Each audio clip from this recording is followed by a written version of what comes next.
Hello again, and welcome back to week 11 of year 5 of the Religious Education Initiative. This is day 3. Last time in the book of Acts, we saw the 7 deacons selected to help with the practical ministry of the church.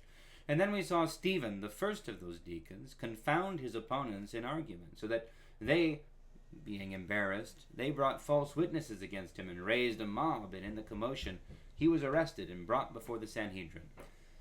Those who accused him brought false charges against him there, specifically saying that this man never stops saying things against this holy place and the law, for we have heard him say that this Jesus of Nazareth will destroy this place and will change the customs that Moses handed on to us.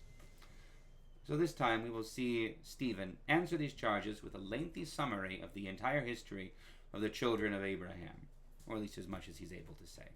So this is the beginning of chapter 7. Then the high priest asked him, "Are these things so?" And Stephen replied, "Brothers and fathers, listen to me.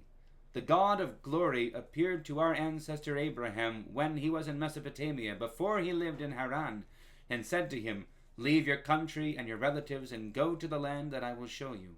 Then he left the country of the Chaldeans and settled in Haran. After his father died, God had him move from there to this country in which you are now living. God did not give him any of it as a heritage, not even a foot's length, but promised to give it to him as his possession and to his descendants after him, even though he had no child. And God spoke in these terms, that his descendants would be resident aliens in a country belonging to others, who would enslave them and mistreat them during 400 years. But I will judge the nation that they serve, said God, and after that they shall come out and worship me in this place. Then he gave him the covenant of circumcision. And so Abraham became the father of Isaac, and circumcised him on the 8th day. And Isaac became the father of Jacob, and Jacob of the 12 patriarchs. The patriarchs, jealous of Joseph, sold him into Egypt, but God was with him, and rescued him from all his afflictions, and enabled him to win favor and to show wisdom when he stood before Pharaoh, king of Egypt, who appointed him ruler over Egypt and over all his household. Now there came a famine throughout Egypt and Canaan, and great suffering, and our ancestors could find no food. But when Jacob heard that there was grain in Egypt, he sent our ancestors there on their first visit. On the second visit, Joseph made himself known to his brothers, and Joseph's family became known to Pharaoh. Then Joseph sent and invited his father Jacob and all his relatives to come to him, 75 in all. So Jacob went down to Egypt. He himself died there as well as our ancestors, and their bodies were brought back to Shechem, and laid in the tomb that Abraham had bought for a sum of silver from the sons of Hamor in Shechem. But as the time drew near for the fulfillment of the promise that God had made to Abraham, our people in Egypt increased and multiplied until another king who had not known Joseph ruled over Egypt. He dealt craftily with our race and forced our ancestors to abandon their infants so that they would die. At this time Moses was born, and he was beautiful before God. For 3 months he was brought up in his father's house, and when he was abandoned, Pharaoh's daughter adopted him, and brought him up as her own son. So Moses was instructed in all the wisdom of the Egyptians, and was powerful in his words and in his deeds. Okay, there's a few things we should talk about here. First, the accusation against Stephen is that he is speaking against the holy place, which is the temple, and against the law, which is to say the Torah, the 5 books of Moses. And he says that Jesus of Nazareth, supposedly, will destroy this place and change the customs Moses handed on to us. Now Stephen doesn't go back and start talking about all the things in the law of Moses and the Torah that he is in favor of. Well, not quite, but also he actually does, because the book of Genesis, the story of Abraham and Isaac and Jacob, is a part of the Torah, is a part of what Moses has handed down.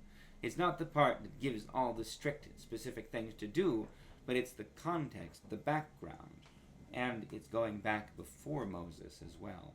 So Stephen is, I think, doing 2 things. He's reminding them that the place of the temple and the laws that they've been given, the things that they're accusing him about, these are the gift of God in fulfillment of the promise to Abraham.